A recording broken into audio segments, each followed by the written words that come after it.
and welcome to the Level Up Monthly YouTube, where we talk all things health and wellness, where you can come to get educated and feel empowered to live healthier life, not just for you, but also your family.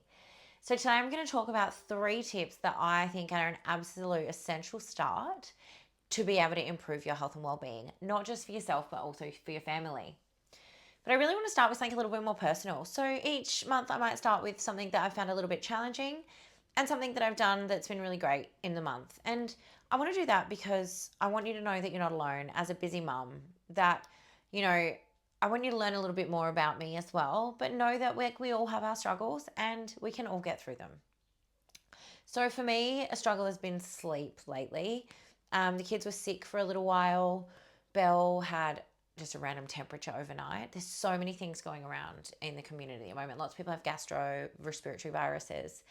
And yeah, she had a temp of like 38, 39. And it's a whole nother podcast, and I'll do another one on it because it's so important.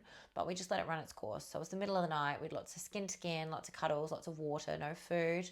And by like lunchtime the next day, her temperature had broken and she was feeling better. The next day, she got a bit of a cough. So that tells me it was probably a respiratory virus. But when it comes to fever, our body initiates a fever to fight the bacteria. The bacteria doesn't like the hot environment. So it's raising the body temperature to kill off whatever bacteria is in the body.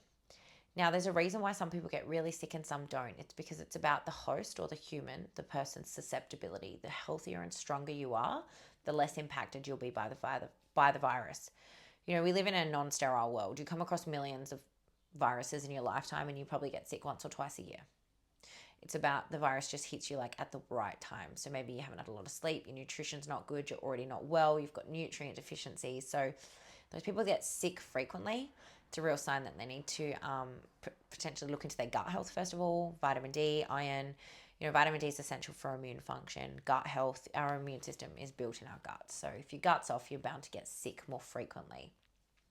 Anyway, so Belle's sick, had that fever, didn't get a lot of sleep that night. Then Sebastian's in teething. He's 1. He just wants to breastfeed all night. Like literally, we bed share.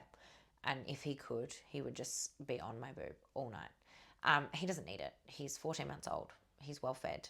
It's just like a comfort thing. And I'm getting really tired. And I want to keep breastfeeding. I love breastfeeding and I want to breastfeed till he's 2. So I really need to cut those out. So I've enlisted help of my beautiful friend Kirsty at Sleep Little One. She's a sleep consultant and she was a pediatric nurse, so she is freaking amazing, super gentle, really supportive. So I started a week's work with her because I've night weaned my other girls so easily. I just started patting the bum, no booby till morning, and took a couple of nights. This guy is like wild, just will scream until I give it to him. And then I'm tired, so I give in. So I've got Kirsty supporting me, checks in with me every day. We have a phone call or some voice memos. And it's just about timing for me, like getting his naps right, his bedtime right, sitting next to his cot or laying with him until he falls asleep and just being strong and saying like, no milk to the morning, it's time for bed. No milk to the morning, it's time for bed. But it's been so nice to have that support because what I've learned is you don't have to do it all alone. There are people out there that know better than you. They're experts in that field and they're there to support you. So I guess the moral of my struggle in the last few weeks has been reach out when you need some support. You don't have to suffer in silence. Just keep going through. Like, what is it? If you can't expect different outcomes if you're doing the same thing. So what I was trying wasn't working. So lucky for me, I knew who I could reach out to. I've reached out. I'm going to get that support and we're going to get sleep again. So I'm so excited to get some sleep. Yay. One really exciting thing is that Nathan and I have been prioritizing ourselves. So we went out for a dinner last Friday night, beautiful Greek restaurant in Adelaide, and we had a cocktail and it was so nice to just connect. My goal for the next month is to do more fun things for us. We've got like a paint by numbers in the cupboard. I don't know if that's going to be fun, but we're going to try and do that one night when the kids are in bed and just nurture our relationship a bit more. I think it's so easy to get caught up in just kids, work, household tasks, and that's not very fulfilling. So it was really nice to get out and have that time together. That's my challenge and my win for the month. Let's jump into today. So 3 habits that you can start with that will actually help your entire family, but even you, increase your energy, get better health, and just holistically feeling better. The first one is screen time. So especially in the evening. So after dinner, no screen time. I know it sounds crazy because you're so busy all day, but honestly, putting down your phone, getting off the TV, not only is it removing the stuff that's bad for you in terms of the screen time, the blue light, the stimulation, the anxiety, those dopamine hits, but then you're adding in things that are good for you. Quality time with your family, a puzzle, coloring in with your kids, reading a book. So one of my clients, she's done such an amazing job. She's on an epic gut healing journey, increasing her energy. She's doing so amazing. And one of the biggest wins for her has actually been removing screen time. It's reduced her anxiety, it's improved her sleep, and she started reading again. And she absolutely loves it. And sometimes it's not the big things that are going to give us the biggest wins. Like, sure, the healing and the supplements are huge, but it's these little changes that I'm going to give you today that you can incorporate in your life every single day, long term, that will have long lasting effects on yours and your family's health and well being. So, in terms of screen time, why is it bad? Yeah, we just talked about the dopamine hits, the anxiety. My kids will not settle if we watch TV at night. Like, we have movie night on a Friday and we try to choose calm movies, but even then it takes longer for them to fall asleep. We are the same, okay? But also, same with your phone, that anxiety, the dopamine, but the blue light itself actually affects our hormones. So in the morning when you wake up, you have like a cortisol and a serotonin spike. Feel good hormones, amazing, that spike of energy. Throughout the day, your cortisol drops, your stress hormone, we need it to drop off, but our serotonin actually turns into melatonin, and melatonin is our sleep hormone. So blue light starts to break down that sleep hormone, especially after dark, right? So you can have all this beautiful melatonin built up, ready to help you sleep, fall asleep and stay asleep. When you're hitting that blue light all the time during the day, after dinner, as it's going to dark, you're diminishing your melatonin levels. And then you're not going to be able to sleep as well. So that's why we need to remove it. What we replace it with is even more therapeutic. So, if you're suffering from anxiety and you have trouble winding down or putting your phone down, coloring in is amazing. I know it might sound like a child's thing, but I love coloring in. Your hands are busy, your mind is busy, you're completely somewhere else. And you can be doing this with your kids. Although the frustrating thing is for me, is that I'll start doing one and then someone else will come in and start coloring over the top of it. I'm like, it's actually a really nice time to sit with the kids, do some coloring in, do a puzzle, chat. If your kids are in bed and you're really lucky if they go to bed early enough, read a book, like get a good book, have a bath. One of my clients the other day though messaged me and said she was worried that she's lacking a bit of connection with her husband because he watches telly and she's been reading a book in the room. So, be kind to yourself too. Maybe watch TV twice a week, read books every other night. Like, you don't have to be like super strict on everything, but if you can like remove that screen time 80% of the week, put a book in there, some other quality activities, you will already feel so much better and you will sleep so much better. You'll feel more refreshed in the morning. Second of all, you've probably heard me say it before, but it's Celtic sea salt and lemon. Like, it is incredible.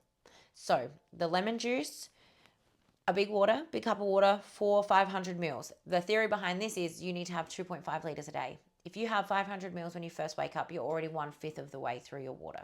So many of us are dehydrated. So just get that water out the way to start with. Your lemon is great to boost digestion. It gets your digestive juices flowing, that bitters, vitamin C, and it also helps your liver. Then you've got your Celtic sea salt. This is full of minerals, and we are so deficient in minerals because our ground is very deficient where our fruit and veggies grow. So you've got, your magnesium, your zinc, your potassium, your calcium, your sodium. These will come from your Celtic sea salt. Sure, they're not going to replenish you if you're completely deficient, but they're going to be a great boost every day. Your electrolytes. Having this first thing in the morning, then breakfast, then coffee. Honestly, it's such a game changer and it's something you should have every day.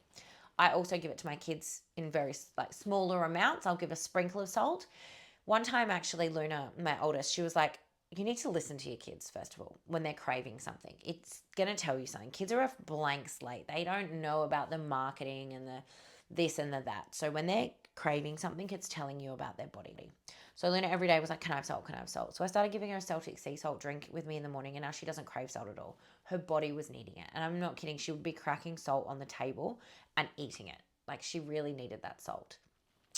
The other one is, and I'll diverge a little bit, is like when kids are really, I know, like treats, chocolate, things like that. Yes, of course, they love the taste. But if they're like really savagely like, I need chocolate, I need sugar, you need to look into their gut, because usually if there's a fungal overgrowth, they will crave sugar. So don't dismiss it. Try to cut it out and then look for a deeper cause. Okay, kids are so in tune with their body.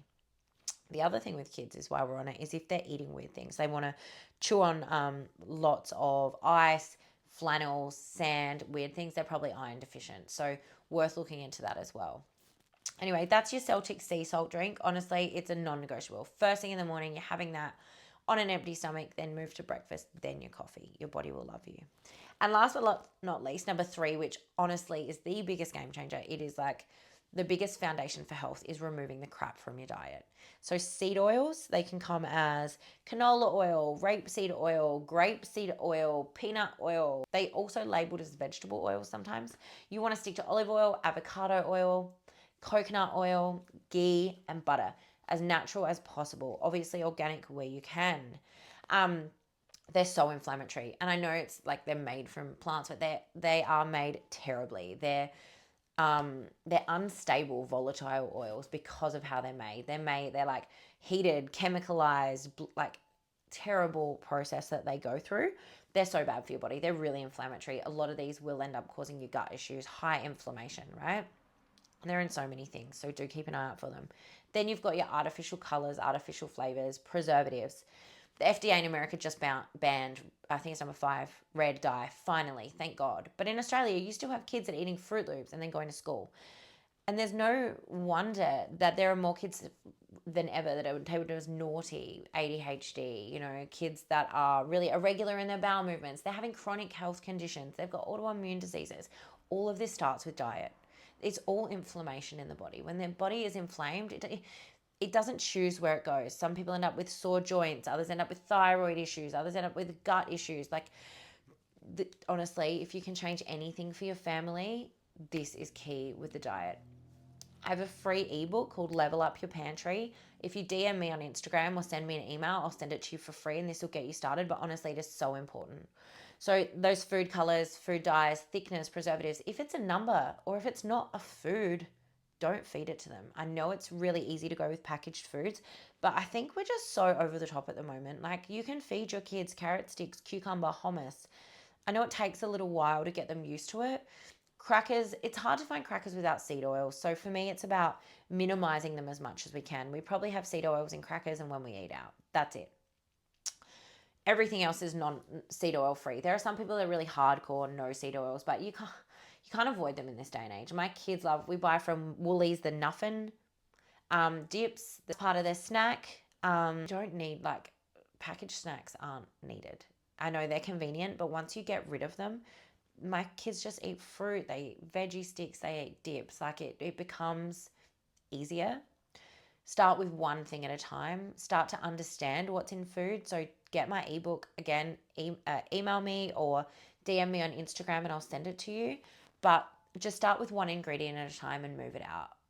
It might take you 6 months, and that's fine, but just start making those changes today. It is so important for yours and your family's health and well-being. So yeah, they're the 3 tips that we're going to start with. So again, lemon and sea salt, water, removing your artificial colors, and removing screen time. Now, I hope you've enjoyed today's video. Of course, if you want to be notified when the next one comes out, hit subscribe. If you've liked it, hit like. And if you have any other questions, I offer a free 15-minute Pathway to Wellness call. If you want to jump on there, we can always chat through any of yours or your family's concerns and talk about what solutions might be available to you. I hope you have a great day. Thanks for watching.